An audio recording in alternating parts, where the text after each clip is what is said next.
Hi, my name is Raph. I am playing Grinner, a barbarian human running from his past as an ex-soldier, now turned mercenary. Hey everyone, I'm Jared. I'm playing the character of Luther. He's a Dhampir. He is a fighter that specializes in firearms, a bit of an investigator, and I am the great uncle of Grinner. Hi, I'm Jacob. I'm playing Tithla, the Goblin Ranger. She is a wonderful hunter and medical genius. Hi, I'm Haz. I'm playing Theodore, the Satyr Druid, who's a kind of a charismatic druid who's unwillingly taken Tithla under his wing as she's followed him through the forest for the past few months. G'day, I'm Tom. I'm playing Jonor, the Aasimar Wizard. He is on the pursuit of good and evil, finding out the best and worst in this world, and he's doing that with a little bit of naivety and optimism. And I'm Owen, the Dungeon Master of our Curse of Strahd campaign.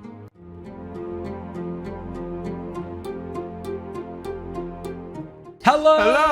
Hello! Hey everybody. Welcome back, everybody, to the Lost Archives for Curse of Strahd. It's lovely to have you all back here. Now, I have some really fun special announcements to share. Rejoining us as special guest character Raspip, we have Andrew, who's just going to sit there in silence and turn his camera off. And he turned his camera It's gonna be a good session. It's so great having Andrew joining us, everybody. I'm stoked to have him part of the stream. I don't get paid enough to be here. You don't get paid anything, so that's right. None of us do.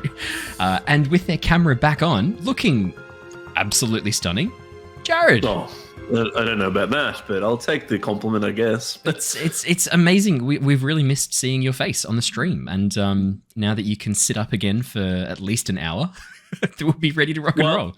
I won't lie, there will be times where I'll probably just turn off the camera. No, that's absolutely So if you see that, that's just me getting up and walking around, because I've actually been told by my physio not to sit for too long. Okay. No, absolutely. Of course, absolutely okay. Health comes first.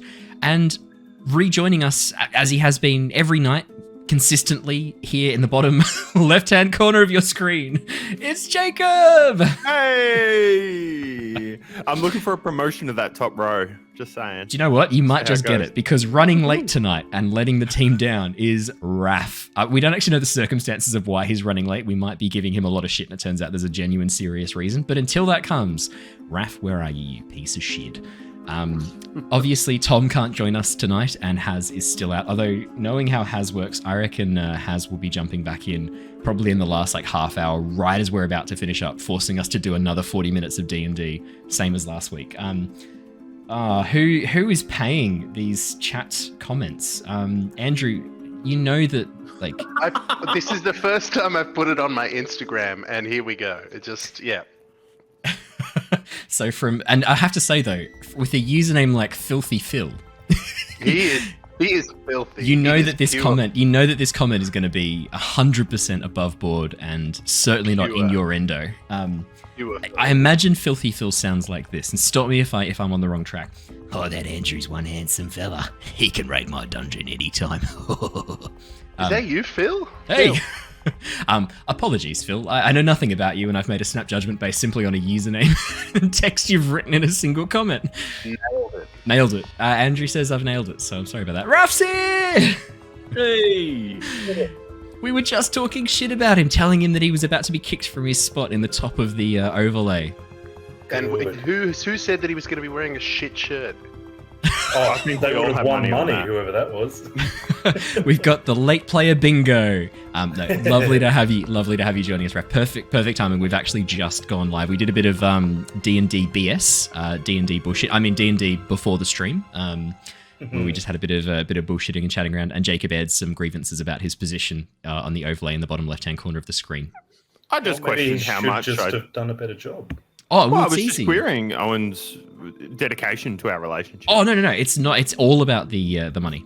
So all you need to do to get up to that top row is just transfer more money than Raph and Tom have. Is $1 going to be more than they have?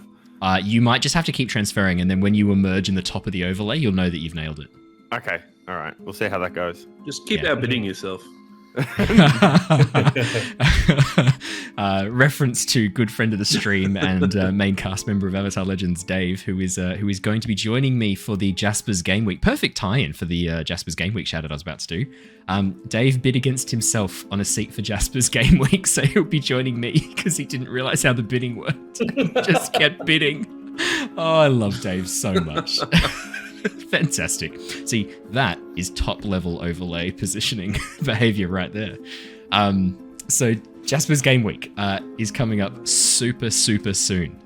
Only a couple of days away, in fact. We're going to be starting on the 15th on Monday. So I say a couple of days away, exactly a week away. Jasper's Game Week will be running from the 15th to the 20th of May. We are coming up really close to it. 3 games every single day over at the Meeples and Dragons Twitch stream. All proceeds of the charity live stream event will be going to the Black Dog Institute, a fantastic institute who support mental health awareness and support. Dave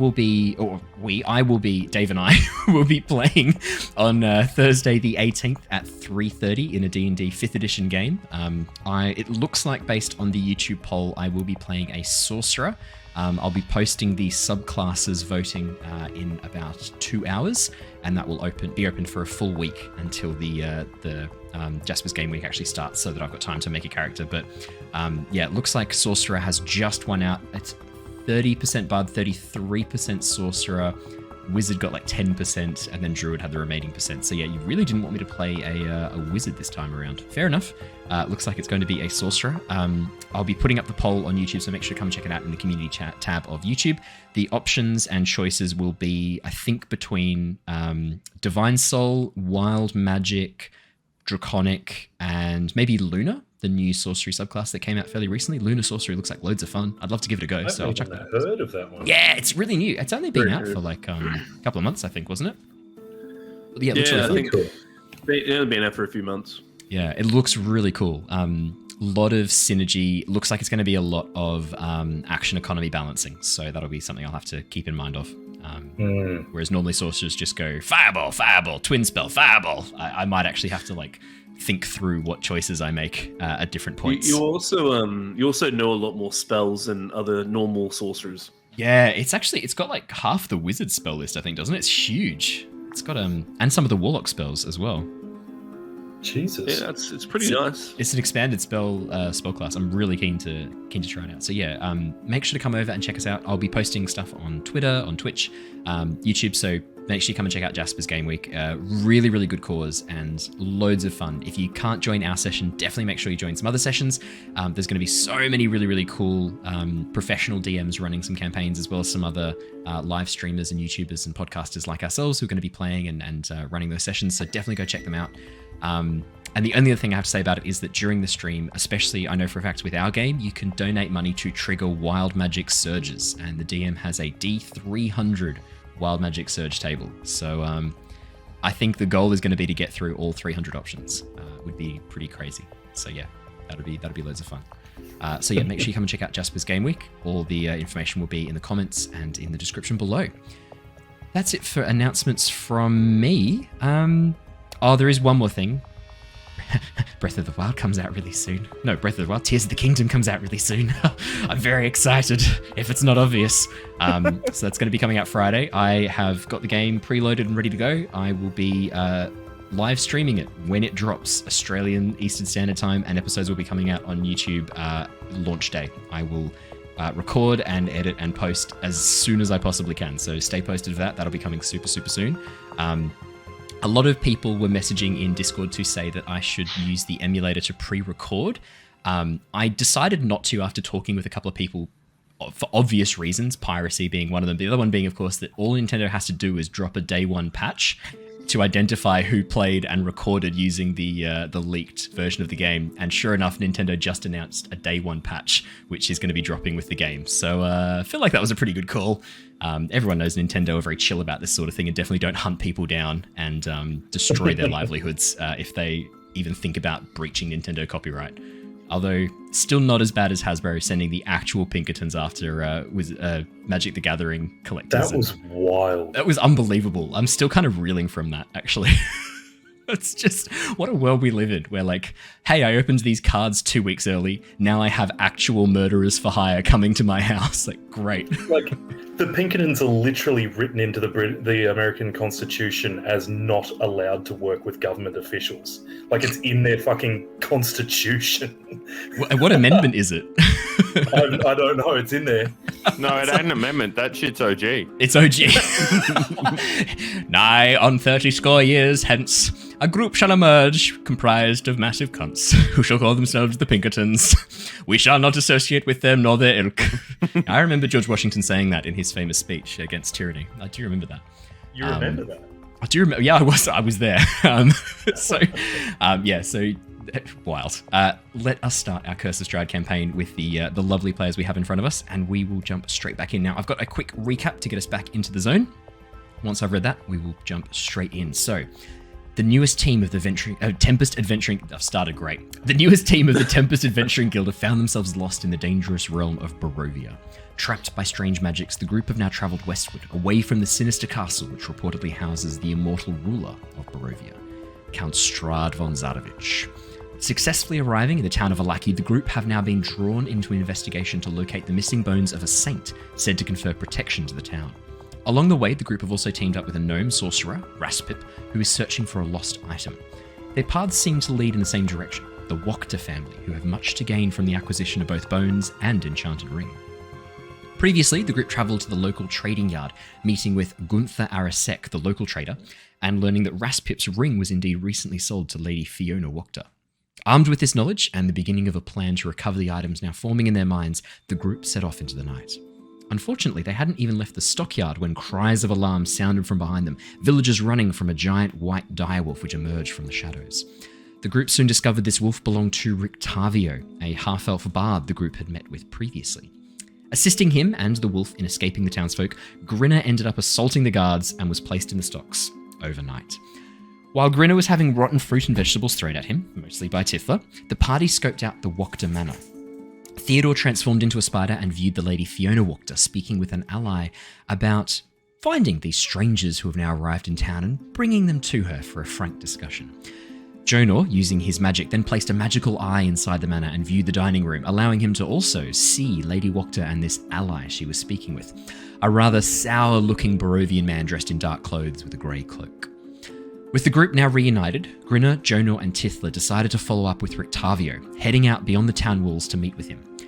However, with Grinner and Tithla's friendship strained to beyond breaking point as a result of said rotten fruit throwing, this simple task became a bit of an ordeal. I've just realized it wasn't rotten fruit; it was beans and egg. So yeah, it's it so was much delicious. worse. It's It so was much worse. Fresh, at least. It was edible. All Grinner had to do was open his mouth and it would have been fine. I mean, yeah. All he had to do was open his mouth and move his head to catch the... Oh, wait, he was locked into place by wooden stocks. I don't know. It was a pretty good shot. While meeting with Rictavio, Tithla decided to write a note and slip away, the guilt of her appalling actions finally getting to her.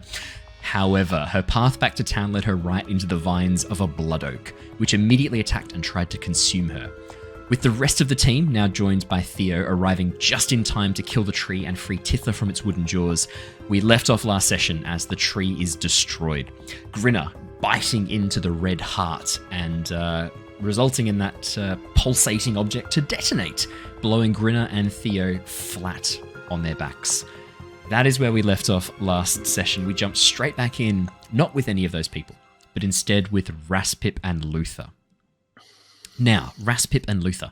While Grinner, Jonor, and Tithla headed off to go meet with Rictavio, the three of you decided to have a bit of an explore around town, gather a little bit more intel about the Wachter family, the Barovian man who Jonor had identified was working with Lady Wachter. I believe he did actually introduce himself to you as well. Let me just quickly pull open his details. Yes, he introduced himself as... Ernst. Yes, Ernst. He told you that essentially the plan would be that you would come back to the Wachter Manor at the second or third chiming of the bells to meet with Lady Fiona Wachter and himself. During this sort of series of downtime, Jonor, Tithla, and Grinner decided to go and meet with Rictavio, with Raspip, Luther, and Theo kind of being left behind to figure out what they wanted to do. Theo, as soon as the others leave, announces that he wants to go and have a bit of a look around the stockhouse again, the stockyard, just to kind of see if there's any other signs of how that wolf was released or what happened and what kind of led to the events of the night before. He bids both Raspip and Luther bit of a goodbye and says he'll meet up with the others outside the gate once he's had a bit of a look around the stockyard and catch up with the rest of the team. Luther and Raspip, you are currently standing on the streets of Vallaki, only a few meters away from the gates to the Wachter Manor. The morning is still young. It's about 9 o'clock. You have a couple of hours before you've agreed to meet with the others back out the front of the Wachter Manor. What would you guys like to do? Okay, so first question is, did anyone ever go and try and track down those two men that were seen fleeing? One, they had rich garb, man with a dirty mullet, and the other had a ponytail, shaved sides. They had a crowbar. Did anyone ever try and track them down? No, it's only the next morning, so not much in-game time has passed. So This would probably be the first opportunity to track them down, to be honest. Because I think that's what Luther would be doing. I'm not sure about Raspip. Raspip is pretty much down for whatever, as long as it doesn't impede on the deadline of when we've got to be back here. Because I really, really, really want my ring back. Yep. What? What do you mean? He's only mentioned it once or twice. No, he does. Yeah, Okay. Let's have a quick look at my notes, see if there's anything else. No. So So as everyone else has departed, I'm gonna look at Raspip. Now, I'm not sure what you're gonna get up to here in this town, but I myself, I'm gonna spend a couple hours doing some investigations.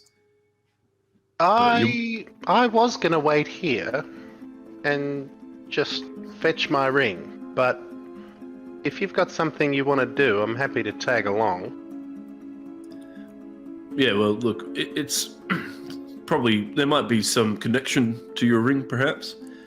It's pretty hard to say, of course, but by all means, come with me and we can check this out real quick. The two guys fleeing the warehouse during the other night, so I just want to sort of go and catch up with them real quick if I can. Yeah, all right. I'll come along. All right. So, yes. Owen, so where are we standing currently? We're standing outside the inn. Yeah, a couple of meters away from the Wachter Manor. The manor grounds, but we're only talking like a 2-minute walk to the inn. The Wachter Manor is actually located very, very close by, only an intersection away from the Blue Water Inn. I might go back to the Blue Water Inn because we actually know the owner. I might see if I can have a quick chat with the owner, see if he knows who these two men might be. Yeah, no problem at all.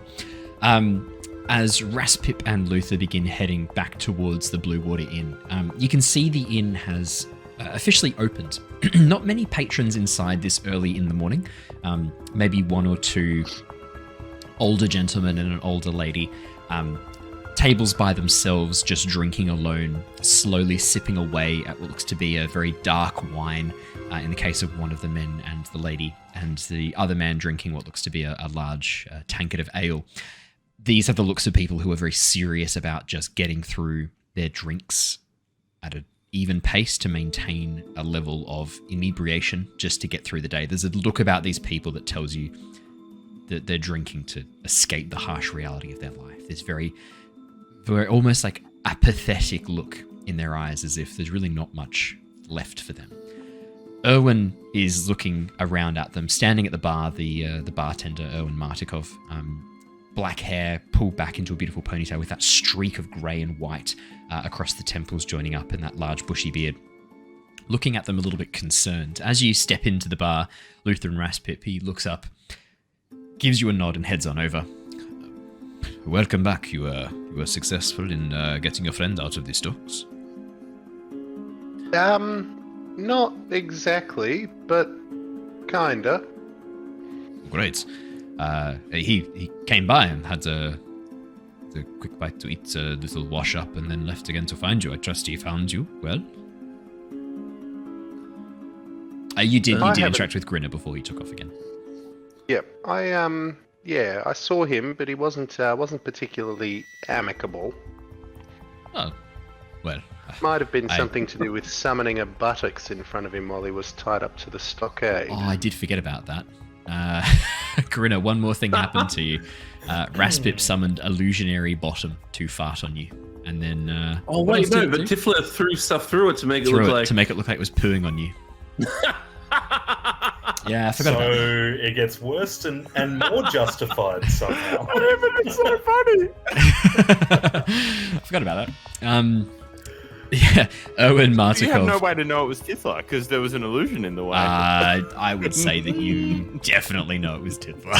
And I should also state, I find it hilarious. Yeah. Grinner fucking hates it. Yeah. Owen Martikov gives a bit of a nod. Well, I get the sense that he is a troubled man. No? He's I've only known him for a little bit, but he seems pretty interesting. No, he's definitely troubled. You're 100% spot on. He's got plenty of skeletons in his closet. Most of which I suspect he put there. Did you have any questions for me? I just got one. I one. can do for you? Well, two, I guess. Last night we saw two men fleeing from the warehousing area, just the yard, and a lot of stuff transpired. Of course, people saw what seemed to be a wolf and all this other stuff, and one of them, they both wore rich garb, but a man with a dirty mullet and the other has a ponytail with shaved sides. Yes. I was just wondering if you would know who they were. I think I know the description of whom you speak. We are talking about the two Wachter boys, it sounds. Of course. Oh, okay. Yes, they are the sons of Lady Fiona Wachter, Nikolai and Karl Wachter. Do the sons have a good relationship with their mother? Oh, that is a good question, and I presume so. She has always gotten them out of trouble when they inevitably find themselves in the thick of it. Let me rephrase. If somebody, and I'm not saying me, but if somebody were to put the two boys into a bag and beat them with a rack of coins, would the mother trade a magic ring that she's just acquired for them? Look. Jesus. Hypothetically speaking, if someone were to do this to her two children, I can think of only one response that she would give, and that is to treat such actions in kind, followed by that person's removal of their insides through both ends with the use of a large hook and horses with ropes. What if he just put them in the bag and didn't hit them with the roll of coins? You are talking about kidnapping, yeah?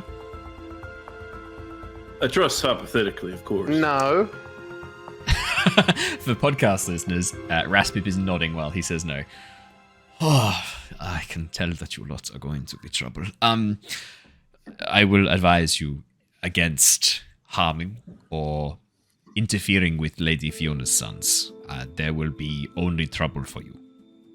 Trust me on this. If you want to know more about their behavior, you should go and speak to the Toymaker in town. All right, thank you. No problem. If you need directions, it is just a bit further south of here. Do you... I have one other question. Yes, I'm trying to find a cigar cutter in town somewhere. Do you know where I could buy one of those? Oh, the fact that you are asking that question right after that series of questions just before does concern me somewhat. I swear it's for smoking a cigar. Do I have to insight check that? No, you know he's lying. If you were to travel back to the stockyards and spoke to Gunther, I'm sure he would have something like that in his I've got the cigar that I've got is about the size of a lady's finger. Yes, I'm sure it is. Yes. Oh, Yep, all right. hypothetically speaking, if you needed such an item, you could talk to Gunther Arasek. He has. I will move up a little, like move in towards our friend here and be like, look, I'll keep an eye on him. I'll make sure he gets up to no mischief if I can. Look, your business is your own. Just make sure none of it comes back to me and my family. I have 2 small children. I'm gonna wife, I hand love this Theodore. guy. I'm gonna hand this guy a silver piece and then say, it's all right, but it's all hypothetical at the moment. Is this silver piece like? Are you like? Is this a bribe? like? No, it's just me saying thank you for your time and your hospitality. He tucks and it your away. advice. Tucks it away into a top pocket. As you say advice, he pauses. My advice is to not do any of the things you said out loud. Yes, and that's what the money's for the advice. Thank you.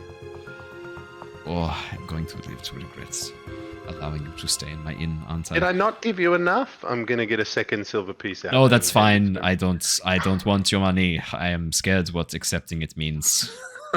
Keep your money. You can pay for services at the inn. Of course, I'm not going to be letting you stay here for free, but I will certainly not be taking thank you money and advice money if you end up in the stocks. When you end up in the stocks, either before the Burgermaster or Lady Wachter, I want to be clean of this. Let me make that perfectly clear. I will not say a word. Is that a deception check? No, that's okay, true. cool. Just checking. Owen nods.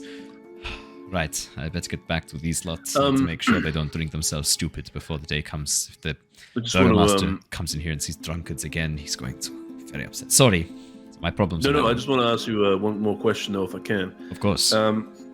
Did you say so? It was Nikolai and Carl, wasn't it? Nikolai and Carl Wachter. Yes. Yep, perfect. So they obviously live at the Wachter Manor, but do they tend to hang out anywhere in particular? Where can I find them? Outside of that manor. I'm not really sure. Sorry, I don't spend a lot of time outside of the tavern. Running this place is quite a lot. It's a full-time job, and when I'm not running this place, I am either picking up or delivering from the Wizard of Wine's vineyard. So I couldn't say where the local place to hang out is. I think speak to Blinsky. He has had a run-in with them since they were children. He knows them fairly well, and he will warn you too of your current task of fucking with them. Great. I'd love to go back and visit that person again. Look, it is a little bit creepy, but it is the only toy shop in all of Barovia. And while his wares reflect the nature of this place, my children would not have had toys otherwise, only what I could have carved for them myself. And he brings happiness and joy to this place in his own way. So I can only respect him for that. Well, all right. Well, anyway, thank you so much for your hospitality and your time. I appreciate that greatly. And I sort of put my hand on top of Raspip's head. I'll watch this one. Please Make don't sure he doesn't touch get up me. to too much mischief. Make sure he doesn't get up to too much mischief. Yes, thank you. As I hold and I tighten the grip on his head. I thank you for that. Good luck. If you have an item that is in the Lady Wachter's possession, from the sounds of it, if I am reading this situation correctly. It's on her finger. Yes, I got that, thank you. I sort of lean into Raspip and go, do you have any tact at all? What? It's in my ring. I keep it stored there. You can't just go around fleeing things like this out. Like, you don't know, this knowledge could get in the wrong hands. I gave him a silver. I sort of just nod. He doesn't want to. He doesn't want to. He doesn't want to know what we're doing. He'd get in trouble as well. I don't want to know anything about this. Oh, This conversation isn't happening. Let me make that perfectly clear. All right, well, perfect. Anyway, thank you so much. A goody two shoes over here. Well, apologies. We're gonna get going. Good luck. See you later, Raspip. And with that, you head out the door. as you emerge into the streets, you can see what looks to be a procession of guards heading down the main road from the southeastern gate. At first, you think heading towards you. 4 guards flanking this figure. A rather large, portly gentleman dressed in very bright clothing, with a large, almost psychotic smile plastered across his face. The robes are this very bright orange and red. His hair is graying and thinning and brushed back over his shoulders. And as he's walking down the street, he's smiling and waving to all the citizens.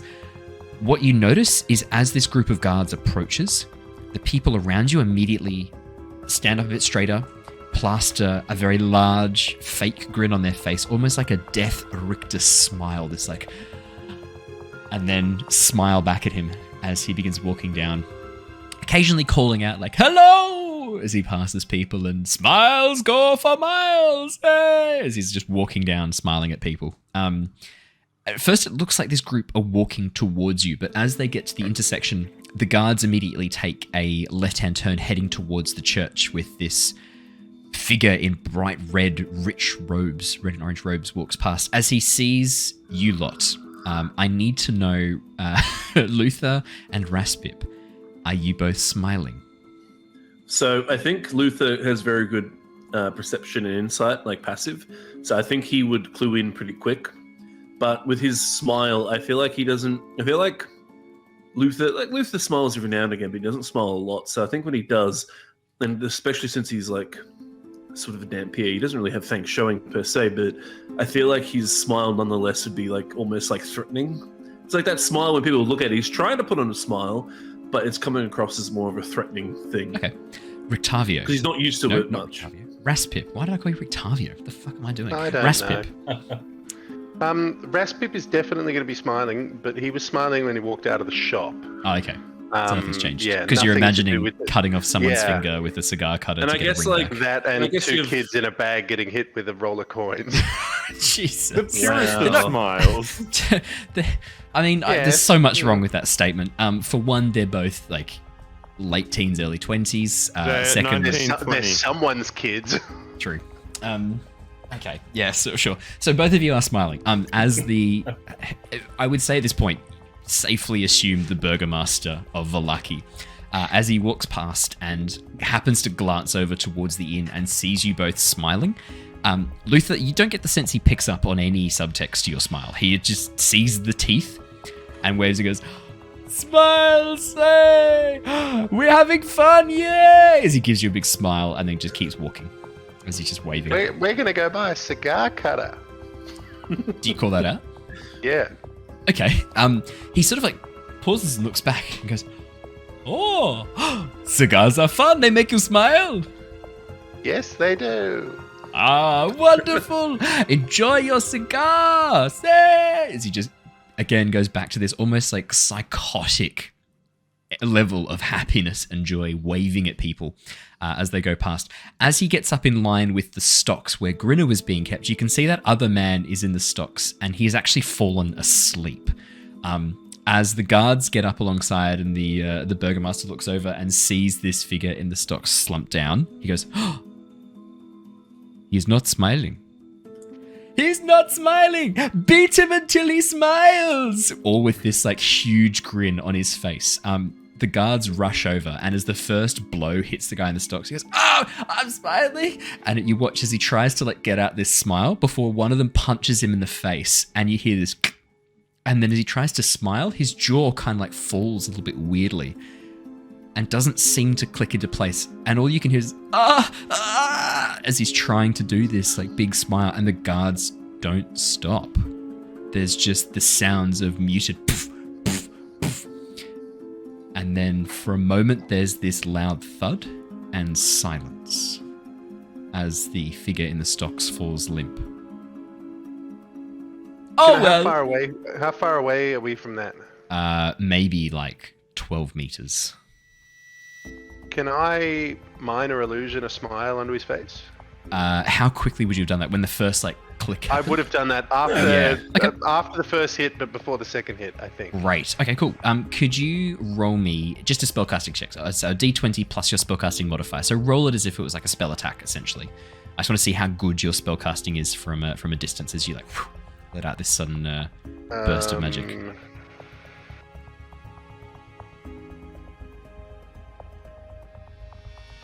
Yeah, it's good enough. 22. You just Eldritch concentrate Blast. and then create this little minor illusion. With all attention focused on this figure in the stocks, no one notices this sudden movement of magic. But as you create this minor illusion of a smile, as the second guard goes to punch him, he like looks down, sees this rictus grin, pauses, looks back at the Burgomaster, and the Burgomaster goes, "Oh, much better! No need to hit. One more hit. He keeps smiling though. One more hit." And the guards then like just punch him in the back of the leg. He just, "Oh!" But the smile doesn't move because it's a minor illusion. So they sort of like, it's almost like he goes, "Oh!" But his face doesn't change expression. It's just this big smile. The Burgomaster goes, "Oh, now he's in the spirits. Oh, wonderful. Smiles go for miles." And then he and the rest of his group of guards begin heading off down the road again. The figure who's like chained in the stocks, his eyes just look confused, even though he has this massive grin on his face as he's like looking around going like, "What?" And then as he moves his head, the minor illusion of the smile and lower face stays in position, and his like head moves out of it, so it's like superimposed, and he sort of like looks down, realizes a little bit, and moves back in and stays very still. So, is anyone paying attention to him now, or is No, everyone it looks like the rest of the attention's gone back to this, frankly, Damn it. insane cult leader. I hate being a good character sometimes. So I'm gonna, in the rush of it all, I'm gonna quickly sort of slink to the guy in the stocks. I love the phrase. I hate being a good character. No, because I'm gonna give him a potion of healing. I Aw. have two. I'm gonna give him one of my potions of healing. Amazing. As I also, because I was looking at when you were describing what was going down, I was trying to weigh up my options because my personality traits are telling me to go and do something, but then Raspip thankfully stopped me from getting into potentially a lot of trouble. Yep. Okay, brilliant. As you rush on up, you can still see one of the guards is monitoring the stocks, but they seem to be much more focused on the Burgomaster as he marches down the streets. You hear calling back, "Do your part, smile with all your heart," as he's just got this very insane smile on his face. As you rush up next to the figure in the stocks, could you please quickly roll me a stealth check, Luther? Yep. Chat. I hate being a good character, he says as he drinks a rat juice box. Hey. Hey. At least it's not 22 humans. stealth. That's true, it's not humans. 22 stealth, very nice. You duck between the shadows, move with the crowd, and get up next to this figure, hiding behind him, using his body as cover and the stocks themselves as cover. As he sort of sees you... no, actually, he wouldn't even see you approaching. As you sort of get up close, you don't get the sense anyone has spotted you, Luther. I sort of would,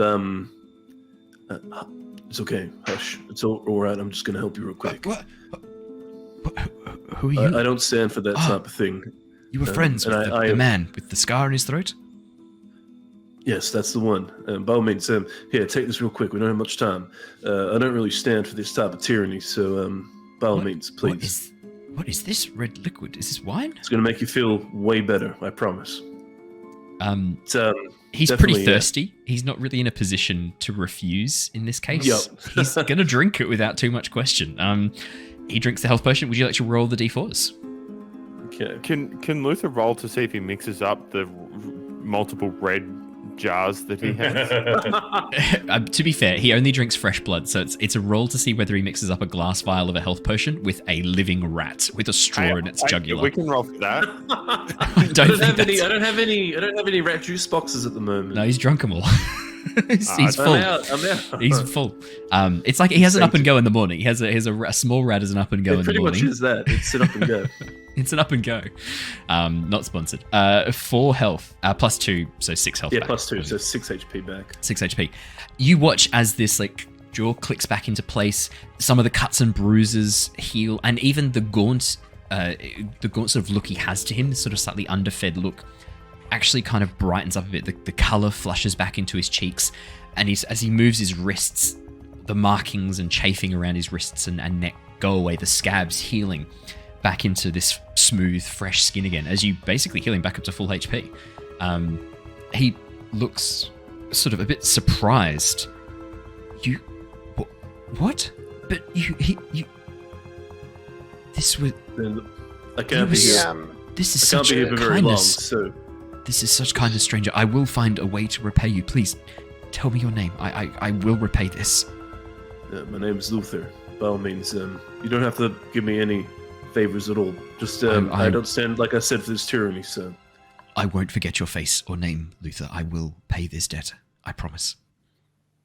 Thank you. I gotta go. By all means, play it up a little bit, though. So, you gotta give in. You gotta let them think that you're more hurt than you are now, okay? Oh, my neck. Oh. Perfect. Maybe not that much. Maybe downplay that a bit too much. I was channeling Jacob for that.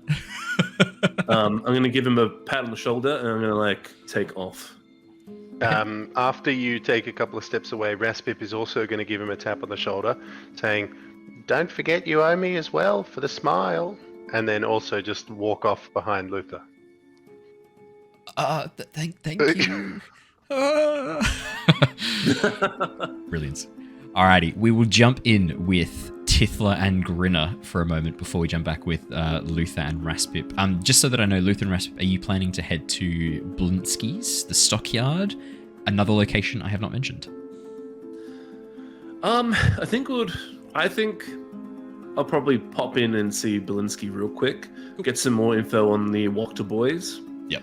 And then once I've done that, we will probably try and reconnect with the party. Yeah, sounds good. All right, awesome. I'll have that ready to go when we jump back in. Grinner and Tithla. Grinner, you come to consciousness having only been briefly knocked back by this sudden explosion. There's this sort of brief moment of what the fuck? As your vision goes white, your ears have this ring in them, and dirt begins to sort of fall back down like rain on your face from this massive explosion. Your jaw really hurts. Your eyes are kind of a bit blooded. You can't quite see that. You can feel wetness on your cheek and face. And as you reach up and touch it and pull your hand away, you can see blood staining your fingers as the last thing that you remember is biting down into this heart, the beating heart of this tree which you pulled free. You can hear Theo next to you in Bjornling form groaning as well, as he stumbles around and tries to pull himself upright before dropping back out of his wild shape and vomiting on the floor of the forest.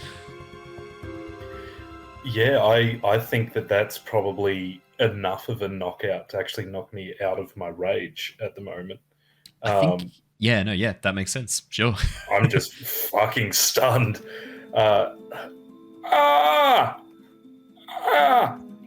You hear Grinner as you click your jaw back into place and you look over at Theo. You see Theo moving his mouth, and all you hear is, "Hello, Grinner, are you okay? What is happening?" It's just very faint and almost hard to hear what he's saying, as your ears are still ringing with this loud, echoing decibel noise. What the fuck you say? What? What? I'm gonna get up now. You feel as Theo looks at you in equal confusion. He's very if he dropped out of wild shape though, would that heal his perforated eardrums? Yes, it would actually. As you're going, what? Why are you yelling? As he tries to cover his ears. Grinner, you feel rough hands pulling you up, and as you're pulled to your feet, you turn around to see Rictavio, crossbow stashed back on his back, hauling you to your feet, dusting you off, and patting you on the face, trying to look into your eyes, moving your chin about, pulling down your lower lid to have a bit of a look, testing your jaw as he pokes at it, and then saying something that you can't quite hear. Where's Tithla? You look around over the top of Rictavio, and you can see Tithla back on the pathway about 20, 30 feet away from you. Does she look okay? She looks okay. She's covered in the blood and gore that was expelled from the tree when it did its area of effect attack, when it expelled the rotting carcasses of that which had consumed previously. But Apart from that, Tithla has all her arms and legs, and her head is still attached. So probably a result. Good. I think Grinner's For now. probably going to make a show of indifference towards Tithla once he makes sure that she's okay. Can you make me a performance check, Grinner? I want to know how well you are performing this indifference. Oh, I've got a really high score on that one. 14. Okay. Not Ooh, too bad, I not too think bad. good one. Nice. Not too Yeah. bad. Tithla, you watch Grinner rush into this tree, punch it a bunch, and then reach into its wooden heart, pull out this red pulsating, beating, what looks to be this like vine that's mutated and formed into this like bundle of vines, and then go and bite into it like it's an apple before being exploded. There's probably a brief second with Grinner lying on the ground, not moving, and Theo as well, both of them being just knocked down by this. That, however Tithla wants to respond to that, or however you would feel about it, but there's this moment where you see, your oldest friend Theo and your new friend Grinner just go down and not move for a good 2 seconds before, oh, what the fuck? Oh, what the fuck? And then clicks his jaw back in. And then Rictavio rushes up to help him to his feet. Well, so both of them got knocked down. Yeah, because Theodore was right there. He was right next to Grinner when Grinner bit into this thing. Great. Knowing this thing was just super messed up, Tithla just wants to cast Cure Wounds twice. One on each of them. Second level for both of them. Burn both of them. Cure Wounds is a touch spell, so you'll be moving up to... Okay. Don't worry about it then. Oh, okay. That's all right. Just wanted to Are let they you know. okay? They're okay? They sort of get up and they're okay? They're both looking like that hurt and that they've taken some hurts.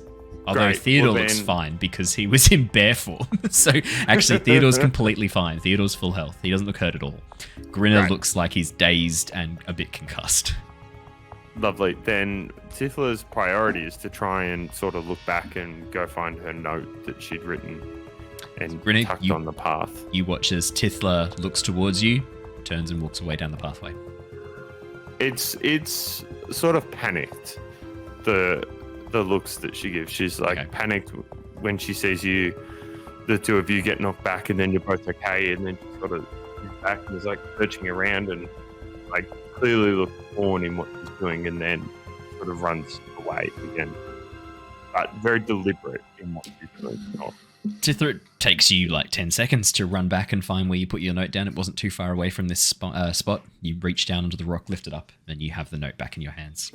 Yeah, and then she'll come back, and I assume as she gets back, she's sort of tucking it into some hidden pouch inside her cloak. Grinner, as the ringing begins to die down and you can hear Rictavio talking, Rictavio is saying, "You daft bastard, what did you bite into it for? What were you thinking? I told you that it explodes."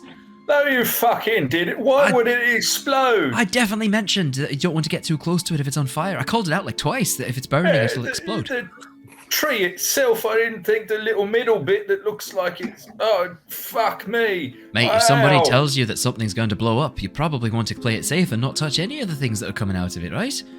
Well, yeah. Look, Yeah. lesson for next time. Blood oaks, nasty business. The vines that catch you and pull you into the wooden jaws, terrible, but the blood oak itself, you can't just deal with it by burning. You need to keep a safe distance. These things are nasty. They're all over Barovia. Infestation. You probably should have mentioned that. I didn't have much time, what with the blood oak trying to devour your friend, and then you, and then your other friend. And you see Jonor, like, looking a little bit dazed as the sudden massive use of magic to destroy this tree and burn it down, because Jonor did like 40 damage or something ridiculous in a single turn back then. It was insane. Jonor did like his most incredible crit I've ever seen. It's just massive damage. So Jonor's kind of like looking at his hands in surprise, and then like making little fireballs, and then looking at those, and then being like, whoa, as Jonor's having a bit of a moment of like self-confidence building. Oh, fuck it. All right, what's... I think I need to sit down for a minute. Do you want to head back to my campsite? I can take you back there now. It's only a short walk away. Yeah, all right. Let's all go back there and sit down, I guess. This is slightly off topic, but Andrew, I can see the battery level of your laptop, and it is concerning me. It's almost gone. It's giving me anxiety looking at your battery level. I've watched it very quickly decrease in the last 30 minutes. I plugged my phone in to charge it and taking the sweet, sweet life of my laptop. Your phone is doing a Luther with a rat juice box and just taking it all in. Yeah. Do you have a charger or something? Do you need to get? I do, but it's not ready to get plugged in yet.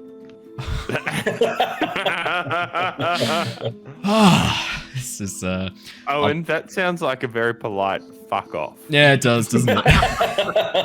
It sounds more like I know this bothers you, so I'm going to wait until the last possible second because it's going to bother you more. He's right. That does get me. That sort of stuff. Look, it's my little idiosyncrasies. I hate watching the battery charge just drop down to nothing. It's one of those things. It gets me every time. I'm just gonna put my cursor over it so I can't see it. There we go. I'm gonna have to keep that in mind. I'm changing my laptop to best performance now. I'm gonna start bit torrenting on this. Let's start data mining. I'm gonna see if I can make some Bitcoin. Here we go. So as Rictavio. Oh yeah, sorry. I was gonna say on the walk back to Rictavio's campsite, if Grinner's sort of limping, Tithla will sort of walk up and say, thanks, and put a hand on Grinner and then cast Cure Wounds at 2nd level.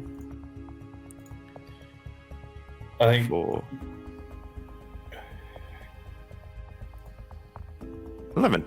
11 hit points. Grinner, you're basically back to full, I think, after that. Yeah, I'm 3 away from full health.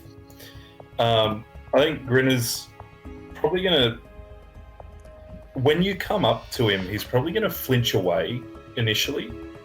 Just kind of, his initial response is kind of get the fuck away.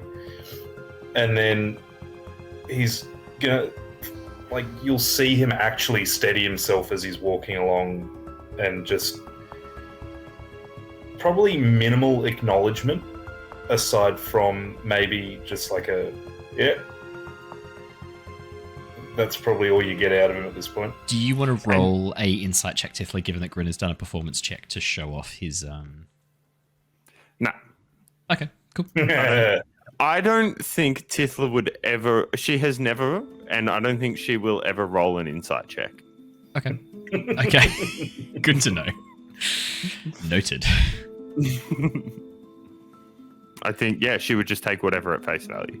Okay, brilliant. And yet, in that interaction, she sort of would be looking down and away and wouldn't really be looking at Grinner in the first place. It's a short walk back to Rictavio's camp. As you get back, you can see the wolf has not really moved from its position. As you all walk back into the campsite, it wags its tail and looks up. Rictavio looks and goes, "Yeah, you were helpful. Thanks." The wolf goes, He just goes, "I'm not talking to you. We could have used your help there. That thing was nasty. It was a blood oak." The wolf cocks its head, one ear sort of flopping over. "Don't give me that face, you little cutie. Get out of here. Go on. Go do some hunting. We need some food for tonight." Wolf gives a big yawn, puts its paws over one another, and lies its head down to go to sleep. Can I go with it? Can I ride on it? What's its name? I haven't really given it a name. I've just been calling him, "Hey, you." How long have you two been friends? A couple of months. All good friends need to have names. Yeah, but I mean, he probably already has a name, but he can't tell me what it is. So why should I just give him one that I've come up with? What, have you asked him? "What's your name?" Wolf looks up at him in confusion, cocks its head, and then lies back down again. Don't know what to tell you. I don't speak wolf. Okay. Do you speak with animals? Do you have that? Is that something you can do? No. I mean, I talk to animals a lot, but they haven't really talked back. Oh, sorry to hear that. Mr. Wolf, what's your name? The large white direwolf, seeing you sort of like crouch down a little bit, talking to it, raises its head. fully standing up. Oh, fully to standing try up, and sorry. Get onto its level. Yeah. It is lying down, but yeah, as you're fully standing up, it raises its head, which is about the size of you, Tithla, probably bigger than you actually, as it's a direwolf. Leans forward, sniffs you, this sort of exploratory, and then gives you a bit of a lick on your cheek. It's very cold, this lick. And again, there's that sense of being near this thing, this sense of frost and cold being around it. It's very white, icy fur in the dappled sunlight coming through the forest canopy above, revealing almost what looks to be condensation and steam forming around its muzzle and jaws. Mr. Wolf, and she's patting it slowly. Would it be all right if we called you Winter? And can I roll an animal handling alongside of that? Go ahead. Of course you can. Woohoo. Oh, 17. 17. As you properly asking permission, not like I'm gonna call you Winter. It's genuinely like, is this okay with you? The wolf kind of cocks its head curiously, lets out another yawn, gives you a nudge, and then puts its head back down on its paws. I think I don't know what that means. Neither do I. Probably could be a yes. I don't know. It didn't bite me. I suppose that's a good thing. Oh, I don't think it bites you, lass. Not if you've come into camp and I've given permission for you to be here. Depends if you throw any food at it. If you throw food to him, he probably won't bite you. He'll be very excited to be fed. But if you throw food at him, I don't think that's very polite. You might get a bit of a nip for that. Mr. Rick? Rictavio's fine. Okay. Rick, that's a terrible nickname. I don't like the sound of that at all. Rick. Okay, sorry, Mr. Rictavio. That's okay. No, you can just call me Rictavio. That's fine. It's not a problem. Sure thing, Mr. Rictavio. Okay. I just so you know, throwing food's a little bit of it's a sore spot for us at the minute. We've had incidents. Rictavio sort of like looks a bit confused, like this expression of confusion and sort of concern furrowing his brow, downward turning his lips as he pauses and looks between you and Grinner, and then okay. Well, maybe just if you want to give him some food, I think I've still got some dried meat, some smoked meat somewhere here. You can offer it. Here it is. As he reaches down and pulls out a large pack, chucks you over 2 small bites of dried jerky. If you want to feed to him, hands flat. He's got quite a large mouth, and if you hold it out like this, he'll sometimes get your whole. And she puts up 2 hands out flat to try and hold some of it up. Yeah, I'll use your previous animal handling, Tithla of 17. The large white direwolf sniffs the food and then with this bites down and picks up both bits of meat. The tip of the lips just brushing against you. You get this sort of like furry touch. But I mean, the sound of those jaws coming together, there's probably a moment of fear, but the wolf is incredibly gentle and does not bite you as it picks up the meat, throws its head back and swallows it. It looks down at you, Tithla, gives you another nudge, checking for any more meat, sniffing your hand, sniffing around your body. Seeing that there is none, lets out another yawn and then rolls over onto its back, holding one leg up so that you can scratch its belly. Tithla starts scratching and says, Winter, I've got another friend. Do you want to meet them? And she sort of indicates for a drake to come over. Your drake, which has sort of been at the edge of the clearing. I keep forgetting you've got a drake. Sorry about that. Your drake, which is at the edge of the clearing, pads on over. It's still in its red dragon form, I think, correct? Yeah. As it pads on over, Winter sort of sits up and looks over towards it, sniffing. The drake does the same. Both of them sort of sniffing at each other, their noses touching. And then Winter... be nice. Both of you. Your drake goes like... And then as you go, be nice, it pauses. One paw comes up, a little bit of an unsure paw, and then as you say be nice, it puts its paw back down on the ground. They sort of sniff each other a little bit, then they both try and sniff each other's butt, do a bit of a cyclone for a few seconds as they spin around each other trying to sniff each other's butts, and then your drake does like a little play bow and bounce. The wolf joins in, and before too long you can see them sort of like moving back and around the clearing a little bit, playing a little bit of chasey through the undergrowth. Done. Happy days. Tithla just sort of sits there and watches them and enjoys in that for a few minutes. Well, what I was going to say to you and your friends. Sorry, I haven't had a chance to formally introduce myself. Rictavio, as he reaches out and shakes Theodore's hand. Ah, Rictavio, yes, that's right. We met at the tavern. You were a little bit presumptuous, trying to join our conversation, but then we helped you with your wolf, and now you are friends of us, right? That was not a great Theo impression. I'll do better. It actually could have been much worse. It could have been much worse. I thought it was actually Yeah, pretty, it was pretty spot good. on, to be fair. Oh, really? Yeah, I'm like hearing it as I'm doing it. I'm like, nah, I can do No, better than that. I'd be happy with that. Okay, sweet, great. Has won't be. He's such a taskmaster. As Octavio shakes Theo's hands. Yeah, pretty impressive. Turning into a bear elk? A belk? Theo just nods. Yes. Yeah, that is what it is called, a bjelk. That was less good. He would do that. I know, it was less good. I got worse. Right, well, what were we talking about before you ran off there, lass? Oh, yes, safe places if you need somewhere to hide and rest out. Get away from the dangers of Barovia. Near to the castle, there's an old wizard's tower by the lake.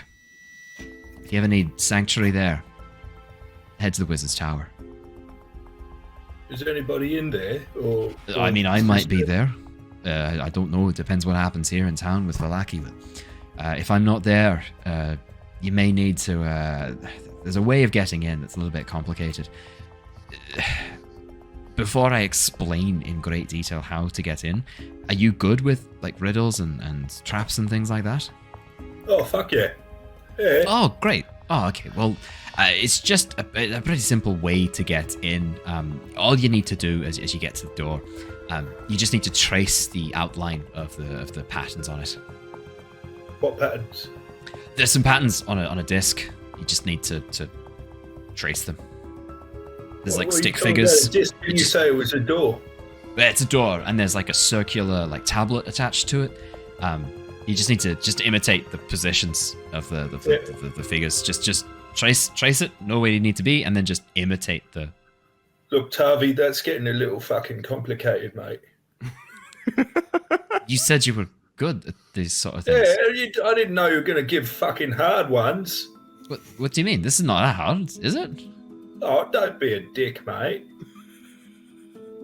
I'm not trying to be. It just... No, look, you don't have to... I'm trying my hardest here. You call me fucking stupid. I don't know which conversation you're participating in, but it's not this one. Look, I'm still heavily concussed, all right? Clearly. You need to like take a big old breath, mate, and just have a big breath in with me. Ready? In through the nose. And then out through the mouth. I'm going to sit down. Yeah, it's probably best, mate. Fucking hell. Just follow the lines on the door. Like, seriously, it'll make more sense when you see it. There's a big old door. Just do the possessions that the figures are in. Follow the lines on the door. Trust me, that's all you need to know. You'll figure it out. Unless you are stupid, right. In which case then you will struggle. And he gives you a bit of a smile. Yeah. All right, so just to recap, right, we got to go have dinner with old mate in his big castle, find out some info, and then fuck off. Ideally, what I want you to do is when he invites you, explore the castle, get as much information as you can from inside, and bring it back to me. If you want to try and meet me at the Wizard's Tower, I can guarantee that I'll be there. If you get word to me that you've been invited to Castle Ravenloft for dinner, I'll make sure I meet you at the tower. It's not that far away. You can share all that you've learned. What you need to do, be very, very careful. You need to act like this place is getting to you, but you've still got hope and strength left. That's what's going to keep him interested and stop him killing you on the spot. Is there some way we can draw his attention quicker? Do heroic things and fail at them sometimes. I think we got that down pat. Oh, great. Just like do what you've been doing from the sounds of it. Just draw attention to yourself, meet with people, complete tasks, get a bit of a name for yourself. You need to understand, the Count hears and sees through the eyes of the people here. Not literally, well, I think literally sometimes. It's like there are lots of people here who work for him. Spies and that lot. You've got to be careful who you trust, careful who you say things in front of, careful what you communicate. And not just because of the people, creatures here serve him as well. There are bats, wolves, rats, all of them can be spies for him. And on top of that, his name has... I mentioned this last time, I think. Mentioning his name, not a good idea. I think it draws attention. I think he knows when his name is spoken. Right. Alright, good to know. So, stick to calling him the Count or the Baron or the man in the castle, whatever else you want to call him. Just don't say his name, would be my advice. That's the one starting with S, right? That's his actual one? Yeah, it's his actual name, as far as I know. Right, Tithla, you got that? Yes. Yeah, right. Jonor looks down at his book where he's also been writing furiously and like looks over at Tithla, looks at his book and goes, I also got a copy too, Tithla. So we've both got a copy. We can like compare notes at the end if you like. Would you like that? That'd be fun, right? Yeah, I suppose we could do that. That'd be new and different.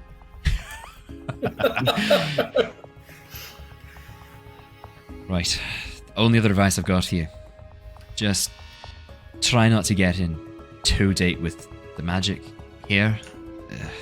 There's some witches. They're powerful, very powerful, that live up on an old windmill not too far from town. Do your best to avoid that place. That place is bad news. Yeah, we know. You've been there. We've been there. We almost got them. The fucking shits. We almost got them, but they kept on kind of disappearing. They have a very mean oven. You almost killed the three. Well, the three women in the windmill. Almost managed to kill one of them, I think. Right. I'm genuinely surprised you got out of there alive, let alone that you had them on the run. How did you escape? Oh, we had help from some bloke. Jonor, what was his name? It was Damo. You could ask me. I could ask you, couldn't I, Tithla? I could have done that, yeah, but I asked Jonor, right? What was his name, Jonor? Jonor flicks back a few Mr. pages. Mr. Rictavius, his name was Damien. Or Damo, we called him. Jonor nods. Yeah, I agree with Tithla. I wrote down Damien here. Damien. I don't know that name. What he came in there and pulled you out? Yeah. Well, he then abandoned us before and after that. Right. Weird. I feel like I should have heard about someone able to fend off the witches of the tower, but it's just strange. Had a fancy like lamp or something. A lamp? He fended them off with a lamp. Yeah. I guess I never tried that. I think it was like a fancy one though. Right. He was just some hunter bloke, right? He just wandered around in the forest. Said he was just doing his thing at night, checking out, hunting owls or something, wasn't he, Jonor? Yeah, for feathers. Yeah, he was looking for feathers to make some arrows, and he showed me how to make arrows. Right, so just some Mr. hunter, Rictamian. just some hunter in the woods has a lantern that scares off witches, and he was right. It just seems really weird, if I'm being honest. Like, people here generally don't do things for strangers, don't help them out, don't offer them assistance. For this random guy to be wandering around and just like come to you. Yeah, it's a bit. That's what I mean. It's a bit. Me, I haven't helped you yet. Only after you got my wolf out of town. I was just going to give you a bit of friendly advice and try and like draw attention to you so you get pulled into the castle sooner. And then I was hoping to plant some sort of like item on one of you so that I could see through your eyes or hear what you were up to when you're in the tower. But this seems better, actually telling you what the plan is, and maybe I could use your help. So figured I'd talk to you after you help me out. Oh, that makes more sense. Yeah, but it's still transactional. I get something out of it, you get something out of it. Probably good friends, you know. But for him to just... He left us and you were just going to use us. Yeah, welcome to the real world, lass. Yeah, isn't it fucking terrible when your friends just absolutely destroy you psychologically or physically? Right? Doesn't it just suck when you think you trust someone wholeheartedly, you think they've got your back, and then they just do that? Isn't it fucking shit, Jonor? Yeah, I think I'm gonna step in here. I'm sensing a bit of tension. I didn't mention it before because I didn't give a shit, but... Mr. Rostamian, okay? I'm sorry. We were Grinner, on a break! Sorry. Grinner, I'm sorry. I'll go now. And Tithla will just walk away, tears in her eyes, just into the woods again. Her Drake. No, just she's learned her lesson. And then she runs in an unknown direction. Right into the mouth of a large swamp monster. And a she swampster, if you will. And goes to play with her new friend Winter Yeah. and her Drake and cry and keep blood in her eyes. Rictavio watches Tithla go and looks back and goes, yeah, I didn't mention it before because frankly I don't give a shite, but like whatever this is, like Count's gonna really love this. Like the group tension, he's gonna be all about it, turn people against one another, but just make sure he doesn't actually do it for real. Yeah? Yeah. Because that's what he wants, right? I've seen him do it to other groups, tear them apart. I saw one group, right? There was this like paladin, really noble, strong dragon man. I literally watched him tear his best friend and his sister apart with his bare hands. What the fuck for? Yeah, it was fucked. I don't know. He heard whispers telling him to do it for nights and nights without end. They were the first group that I approached for help, actually, but that dude had a bit of a creepy, like, 1,000-yard stare, so I backed off and left him alone after that. All right, I'll keep that in mind. This place will get to you. You need to keep your friends close. It's all right if you put on performances like this. Like, it's great. Trust me, Count will love that stuff. But try not to get pulled apart in reality. She's just got to learn her fucking lesson, right? She did break the trust there. I'm genuinely disappointed, and you just got to drive that point really deep now. Okay. Cool. As I said, I don't really give a shite. I mean, if you end up turning on each other, probably you'll kill her, statistically. I don't know about that, actually. She's a sneaky little shit. I should just slit your throat when you're sleeping, then. Yeah. Looks like someone tried that, to be honest. Oh, no, they didn't try. They fucking succeeded. Yeah, funny that. Yeah. I wonder... got better. It's weird that you've gone through life and people have tried to cut your throat. I mean, most people might take a look at that and think maybe there's something about themselves they might need to change. Not a soldier's life, mate. No, not a soldier's life. Yeah, fair. All right. No, again, as I said, don't give a shite. As long as you get me the intel I need on the castle, couldn't care what you do. Seem to be probing pretty deep for someone who doesn't give a fuck, mate. Just offering some friendly advice. Happy to back off and don't give a shit. Shite. All right. Sorry. Forgot the accent for a second there. Would you kindly? Would you kindly? That's it. I was wondering where that voice was coming from because it's just, and I had this like, yeah. Would you kindly go and head into the castle, please? Get me some information. Would you kindly? Oh man, fucking Bioshock. Love it.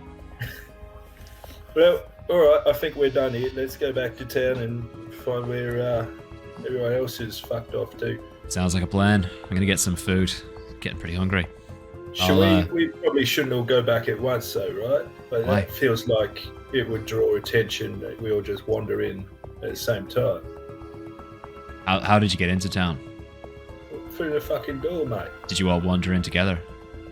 Well, no. Goat Boy came along a bit later. I guess we all three of us kind of wandered out at the same time, though. I don't think it's going to be a problem walking back in together if you left together. It's up to you. Make it such a big deal we all come out here all sneaky like, and then we all go back in at the same time. The sneakiness wasn't leaving the town. The sneakiness was coming into the woods. I didn't want the guards to know that I'm out here or anyone else. Oh shit! We were supposed to be sneaky when we were going towards the woods. Did you do it the opposite fucking direction? Did you sneak out of town and then just like traipse through the open fields, arms in arms, skipping along as you whistled? There was a lot of whistling. Not so Fuck much. me, I'm gonna have to skipping. pack up camp. You lot are fucking hopeless. As you watch as he like bends down, begins packing up his satchel, whistles to the winter wolf, and then chucks the saddlebag over the back of it. Shut up. By Bahamut, I swear on we my just life. follow the instructions, right? I told you that. Just get back into town. I'll catch up with you absolute pieces of shite later when you got me the information, right? Well, fuck me. All right then. With I'll that, just- Tithla, you watch as you hear the whistle from Octavio, the winter wolf speeds over. He climbs onto its back, gives it a bit of a kick, and the winter wolf takes off at high speed. Your Drake kind of looks over as it sees it disappear into the undergrowth.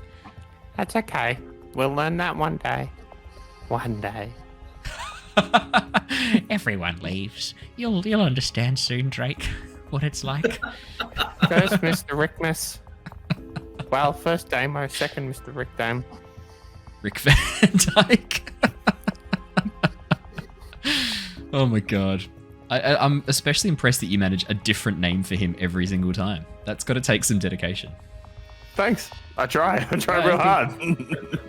really try. As the rest of you head back in through the main gate, meeting up with Theodore, who I kind of like didn't do much with just then.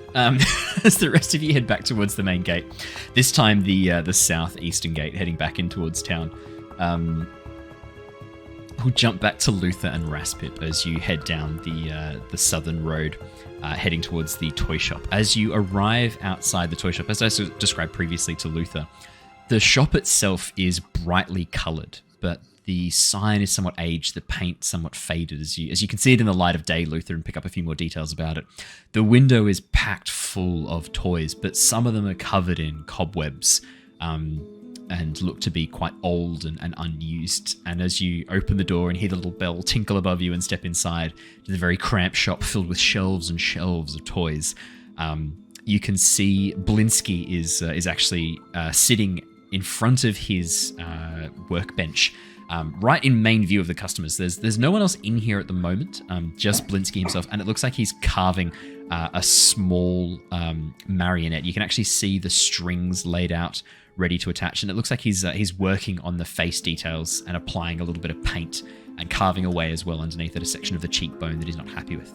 And as you enter in, Luther, with Raspip in close tow behind you, Blinsky looks up and turns around. This very friendly, open face. Let me quickly pull open my notes on a Blinsky, wearing what looks to be almost like a jester's outfit. A little bit pudgy with actually, Raspip, a beard very similar to yours. The moustache curled up, and then just the, what is it when it's just around the mouth and chin? Is that a chin strap? No, chin strap's when it goes along the chin. Goatee, I think. Goatee, thank you. Having a complete mental blank there. Yeah, large moustache and goatee. I'm a man. And as Luther walks in with Raspip close behind, Blinsky looks up and goes, "Oh, my friends, welcome to Blinsky's Toys. Is no fun, is no Blinsky. How can I help you today? Oh, you brought friend. Hello, little friend. Would you like a toy?" Are you talking to me? Yes. Would you like a toy? I have many toys on sale. Do you have any toys that are capable of chopping off a finger? So many toys! Please, come have a look at this one. It is a tiny guillotine. And he leads you over to a shelf. Luther, I think I actually described this to you last time. The toy. I've actually described this before. I remember the guillotine toys and all that. It's Did it hilarious. real as well? Yeah, it's a tiny guillotine with a razor blade inside, and you can see that there's a doll's head that's just been chopped off. He goes, "Here, let me demonstrate." He reaches down, pulls out a small doll. It looks like, I would say, Luther, you recognize immediately, this looks a little bit like Rose. As he pulls open the little toy, puts it underneath the guillotine, and pulls the tiny string, you watch as the blade goes, and the doll's head just into the basket. See? It's no fun. It's no Blinsky. Please be careful putting fingers inside the blade. It is very sharp and we'll chop them off, yeah? Is it strong enough to actually chop off a finger, though? Will it get clean through? Oh, all of Blinsky's toys are made with accuracy in mind. It should do the job very nicely. Cut through bone and flesh. It's no fun. It's no Blinsky. I like you, Mr. Blinsky. I Most do people call not. me a little bit creepy. It's nice that you are so friendly. Are there any other toys you would like to see? I'm currently working on puppets of our friends here. And he reaches over and pulls up what looks to be a marionette of Luther. Wait a sec. I'm pretty sure I said not to take my visage, if I remember correctly. Oh, I have not taken your visage. See, the face is so different. And as you look closer, you can see he's painted the eyes different colors and the mouth is frowning. And that's about it. Oh, and you have black hair too. I feel like the frown is the same though, isn't it? Oh, in that case, then it's like he's painted it upside down. So it's a really weird smile. It's just a frown literally turned upside down. I'm still going to disregard that doll. I'm going to I pick really up like head that the hat is removable. He pulls the hat off and puts it back on again. When he pulls the hat off, you can see it doesn't just take the hat. It pulls the top of the scalp open too, revealing a brain inside that's been carved out of wood. Do you feel anything weird when he takes Yeah, the there's hat like a off? cold tingle around your head. Nah, not really. Only in your mind, Letha. Okay, I'm going to disregard the doll. I'm going to pick up the doll's head, and I'm going to sort of hold it to him and sort of show him. Who was the inspiration for this here doll? Oh, no inspiration, just create lots of faces, just based on faces. I have a whole drawer, see? And he pulls open a drawer from the workbench that just reveals like hundreds of dolls' heads carved from wood and painted that just rattle about like tiny dice inside as he just pulls this drawer open. You can see there's all different sizes of heads. Disturbingly, all of them have a little bit of red around the neck. Okay. So this one looks like Rose, though. As you look at it, Luther, yeah, a little bit. Have you got a little doll of Lady Wachter by chance? Yes, of course. I make all the famous people in town. Yeah, let me show you. And he reaches down, heads behind the workbench, and emerges a few moments later, Raspip, with another marionette, this time of Lady Wachter. How big is the marionette? It's probably about 20 centimeters tall. So it's not very big. It's quite small. I'd say maybe 30. I'd say it's about a ruler's length high. So yeah, let's say about 30 centimeters, about a ruler length. Yeah. Okay. Do you have any larger than this of Lady Wachter? No larger. In case she sees it and gets me in trouble.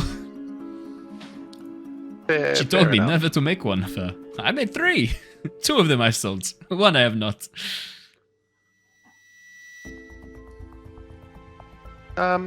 I think I'd like to buy this little finger guillotine of yours. Of course. But what price could you do me if I take the Lady Wachter as well? Oh, take both. Well, to be honest, it would get the puppet off my hands and maybe get me out of trouble in case the boys come round again. So, let us say for the whole thing, I could do for 1 gold for both. And do you also have any toys that resemble a roll of coins in a bag? Roll of coins in bag? Yeah. I mean, I have many sacks. Or do you have a sack that I can put some coins in? A sack you could put coins in. Yeah, I probably have I could show you, like, rather than, like, so when I am making some of the plush dolls, I use, like, an inner bladder. I could just give you that, and you could put coins in that. I want it strong enough to hit somebody with, and not have the coins fall out. Well, that does sound like fun. Why don't you use my fun nail cudgeon? Give me a moment. And he heads behind the workbench and then comes out a moment later with a wooden cudgeon. Cudgeon? Is that the right word? Cudgel. Yep. Cudgel is the word I'm looking for. That has nails hammered through it. That looks all right, but I'm looking at not doing anything permanent. I just want to hit them with the coin sack a couple of times and not kill them. Oh, not kill. Oh, well, I could work on this. Maybe you come back tomorrow and I have something for you. Or do you need it sooner? Would it be possible to, like, bend the end of the nails? Oh, I could hammer them back in. I like the nails. The nails are good. Oh, I could just hammer the tip back in so it's curved around. Yeah, I just want them to curve around so that they're not sharp. Easy. That would take me like 10 seconds. It's no fun. It's no blitzkrieg. Beautiful. All right, that sounds perfect. Give me Sign that a up for moment. one of them as well. He leans over, begins hammering these nails back into the cudgel, and then hands it over to you. I feel like Luther just has. I feel like Luther just has a deadpan expression. Well, for cudgel 2, let us say 2 gold pieces or 3. How does that sound? Yep, I'm very happy with that. Oh, me too. I love it when I make a sale of toys. I hope the children that you give these to, it brings them a big smile on their face and much joy. Much joy. I'm getting the sense that they're going to absolutely love it. Oh, I hope so. Well, was there anything else I could help you with? Yeah, my friend here. I do have a question for you. You said that some boys had come around checking in on you. Well, I probably shouldn't call them boys. They are men now. They keep reminding me they're not children. Lady Fiona Wachter's sons. Oh, so that would be their names. Was Carl and Nikolai? And that's the ones. Yeah. Oh, so you know them on a personal basis.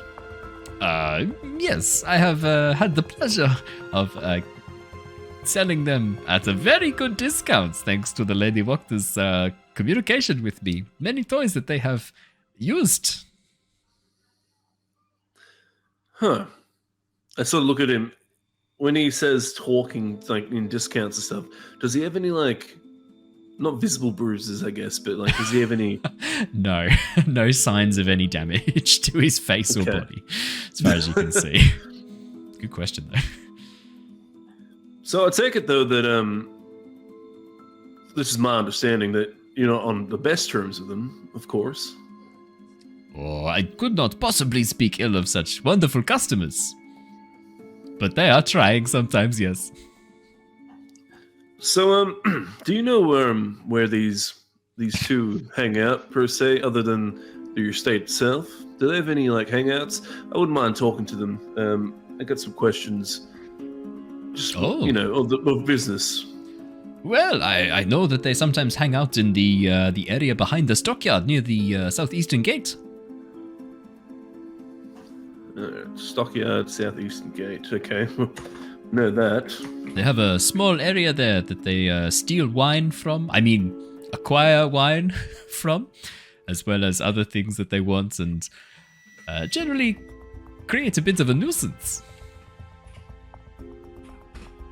Okay, so they just hang out that bit for the most part and acquire these wines. Otherwise, you will find them in the manor house with their mother. They often play in the yard with much glee, setting creatures on fire and whatnot. Oh, these boys sound wholesome. Very boisterous. Well, perfect. Thanks for your time. I think that's going to be more than enough for me, at least. Raspip, what have you got here? You sell anything with Velcro on it by chance? What is Velcro? It's a fun word. If you touch one bit of fabric to another bit of fabric and they stick together. Ooh, sounds like cool magic. I'm sorry, not something that I do. Think of the possibilities. You could have detachable heads, detachable limbs. You just see him getting very excited. One other thing. Do you have organs inside the body that you remove? Sorry, what do you say? No, that's all right. I'm full of good ideas. And organs. I wouldn't say that. Please don't remove any of my organs, though. I don't think I'd like that very much. No, of course not. Do you have any toys that are flammable? Any of the wooden ones? I'm talking more liquidy flammable. Oh no, flame is too dangerous for children to play with. They might burn themselves. Do you have any... Knives are okay, though. And nails. And guillotines. Yeah, all right. No, fair enough. Well, all right, well, Belinsky, it was great to see you. We're gonna take off. It's always such a joy coming to your look around that fine establishment. No problem. You're welcome anytime. Remember, if you have any children that you need to any children you think of who could benefit from a smile and some fun, here's no Blinsky. I don't think there's any children, but yeah, no problem. We'll see you soon, I'm sure. No problem. Goodbye. Come back soon. Thank you, Blinsky. Bye. Bye. I'm going to have a doll of you next time you come here. As you walk away, Raspip. All right. Thank you. I close the as me and Raspip exit, I close the door, and I so as we're walking away, I go, I don't know why. I wish I never went to that shop. Do you know how much joy it brings me making you go there again for no reason? Just to creep you out with Blinsky. I love him so much. He's such a fun character. He's a nice dude. He's a great guy. He just wants to bring smiles to children. Like, really? Are you against that? No, it's fine. He wants to bring Glasgow smiles to children, maybe. Certainly a Glasgow kiss. Well, I think with that we'll leave Belinsky. I got some info now, at least. Like I know that they like to hang out in the stockyard and steal wine, so we can probably use that info to our advantage. But I'll probably try and link up with the others as they return to town. Brilliant. Well, you know that they would have headed out through the southeastern gate, which is actually the direction you need to go to the stockyard anyway. So, actually works out. Crazy coincidence. As you and Raspip head down the main street, you see the others walking back in through the main. You know what I will do though, quickly as well. Sorry, before we start, Go I'm going to talk pretty loudly to Raspip, try and gain so people can hear, and just talk about the newest wine shipments that have come into the town. Just so the Wachter boys might start thinking that there's a new wine shipment. If you are happy to roleplay this, I would like you to, because I reckon Raspip's going to have no fucking idea what you're talking about and be really confused. It's going to be really funny. So yeah, please, Luther. All right. So as we're walking down, I start seeing people around, like sort of. I'm saying this fairly loudly. So have you heard that there's going to be this new this wine shipment coming in? It's I think it's going to be really nice. Yeah, a lot of wine. I know that you're whining a lot. No, wine that you drink. But anyway, there's going to be a lot of wine. I'm saying this really loudly. Wine shipment coming in later tonight, I think. Okay. So, no, by all means, yeah, so I just thought I'd let you know, my friend here, yeah, just a lot of wine coming in.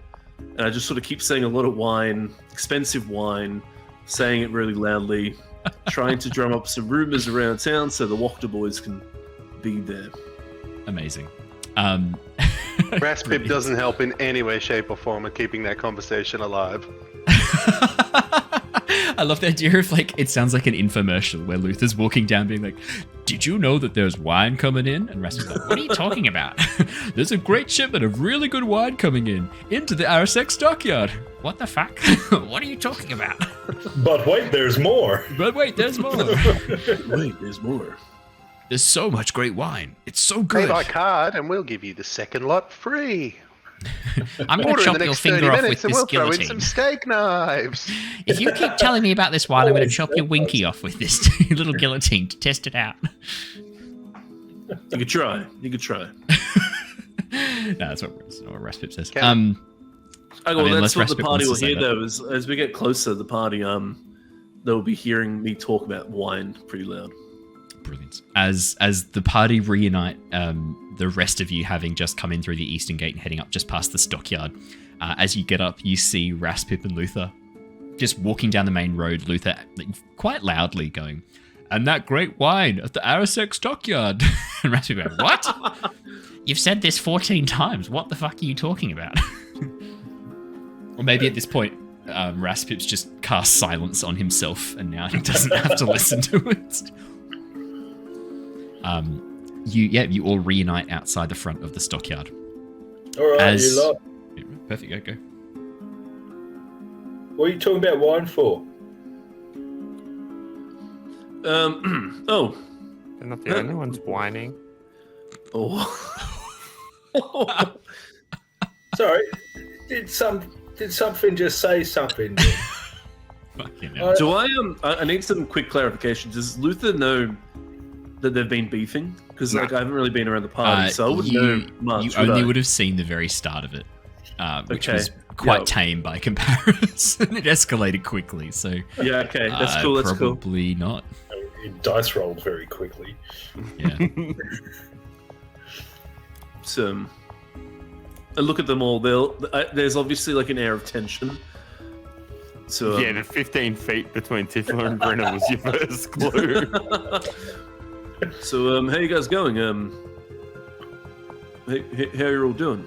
Yeah, we're good. We saw Ricky, and we got shit to do now. Oh, perfect. I myself have running down the lead. I sort of look around to make sure that there's like, maybe like I gesture for us to come into a bit more of a discreet area. So I've got a bit of a lead. Those two guys we saw in the stockyard. You're not going to talk about wine, are you? The whole point I was talking about the wine was to drum up interest, get some rumors going, because those guys like to steal wine. So I'm sort of hoping to set up a bit of an ambush. We can jump them, and then we can have a chat with them. Take their fingers. Sorry, we're not we're not taking fingers. Yeah, I agree with Tithla. We're not taking their fingers. What? Well, hang on. Don't just shoot him down. What's he want him for? Yeah, what do you want them for? Grinner, I bet that if I was pro taking fingers, then you'd be against it. I want to. I said I'm sorry. I want to send them to the Lady Wachter. Wait. Sorry, Raspip. I want to take the fingers, and I want to send them to the Lady Wachter. Any particular fingers? Or the finger that my ring is on. Well, that's on her own fucking hand, so she's already got it. It's a message. How about this? How about we just talk to them first, and then we can decide what to do with their fingers. I myself am not really keen on the finger lopping situation, but Raspip pulls out his new cudgel. All right, we'll talk to them first. Has everyone forgotten that we already have an appointment with them at 2 bells, whatever that means? We just have to bring some wine or something? That was like 20 minutes ago. It was like 3 hours ago, but sure, yeah. Okay, it was like 3 hours ago. I mean, I myself, look, it was like 3 weeks for us. Yeah, it's true. I myself wouldn't mind having a bit of a... Look, I don't want to torture him or anything per se, but at the same time, I don't want to go into the... I'm not privy to any torturing going on around my, vicinity. But I wouldn't mind going into that house with at least some bargaining chips. Well, hold on. Just can we go back just a minute? Who's they? Who keep talking about? Who's all right. So I found out that the people who were in the stockyard that day, and I think they released that wolf, is her sons, Nikolai and Karl Wachter. I think they were down their stockyard, and I found out that they like to. They have a small area where they steal wine and other such things. Well, they're no good pieces of shit, right? Well, I believe that is correct. Maybe all right, get on so well with them. Sorry, what? Did somebody say something? Oh, for fuck's sake. I think Tithla said something. Tithla, what did you say there, my friend? I said maybe I would get on well with them then, since I'm a piece of shit. Hey, glad you're getting used to that now. Whoa, guys. All right, guys, what's going on? Oh, just the usual trust-breaking exercises. I look at Tithla. Tithla's just looking down at the ground. Now, I might have a mind of I think I might know what's sort of going on here. Is this in relation to your time in the stockade? Yeah. I wasn't. No. Not your time in the stockade. If you weren't in the stockade. Exactly. I was in there for a long time, and nobody got me out of there. And the people that did know I was there decided to fuck with me after I'd got myself into that stockade in order to keep you lot out of trouble. I will admit you did knock out that guard. Didn't really need to do that, but... Well, yeah, look, I didn't expect him to be that fucking old, right? You don't put someone that old on guard duty. It's just nonsense. I mean, at least, you know, he was probably a piece of shit, though, right? Like, he probably deserved some of it. Oh, I fucking doubt it. If I remember correctly, he was really nice. I don't remember meeting him, so that's all right. Anyway, I'm sorry.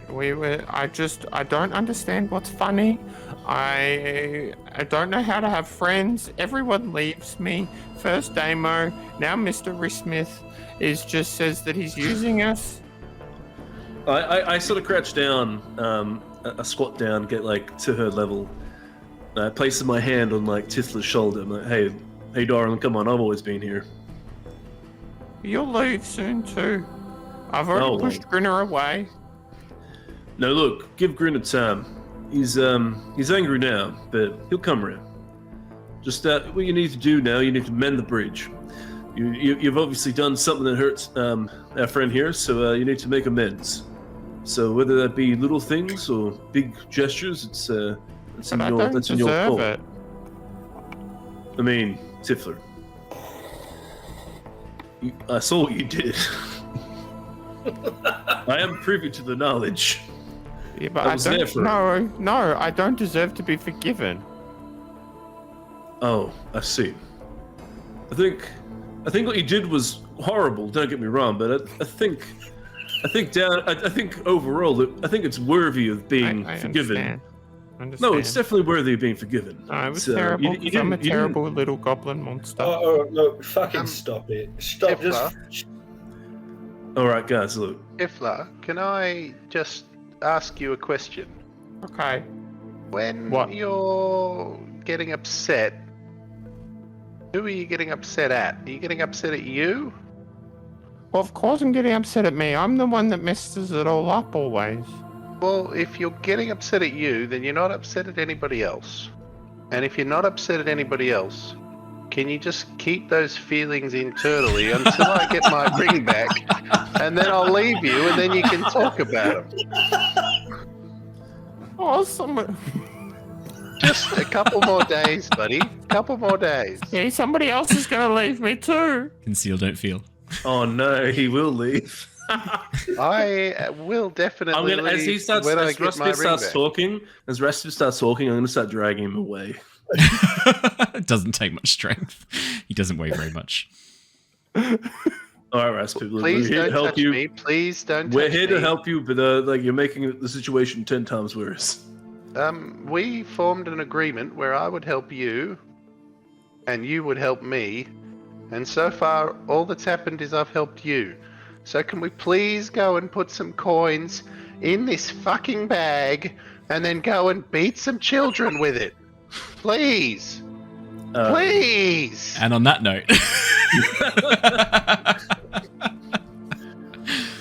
note, it's time to end. Thank you so much, everybody. We will be back next week as Andrew goes and fills a sack with coins and hits people with it. Just the children. Just the children. Thank you so much for joining us, everybody. We will be back again next week, hopefully with the whole cast and the meeting with Lady Fiona as we leave off this session as Raspip is interrupted by the chiming of bells twice. We are ready to go. And that is where we'll wrap up for tonight. So stay safe. Stay well, everybody. We will see you all tomorrow night for our Avatar Legends campaign and Wednesday night for our Return of the Giants campaign. And then this Saturday for the very last session of Grounded. We're almost finished. We were almost done last week, but then they released a new boss, the Wasp. A Bosp, if you will. And we now feel the need to defeat the Bosp. So we'll do that next session. That is all we need to do tonight. Stay safe. Stay well. We will see you all again next time. But until then, farewell. Actually, if you're in Twitch chat, don't go anywhere because we're going to bring across and raid the Corsair's Cove. Our lovely pirate friends over at the Corsair's Cove. We will go raid them in a moment. I'll run the outro and then I will take us over and across. So stick around. We'll see you at the Corsair's Cove in a moment. Goodbye, everybody. Bye. Bye. Hey, everyone.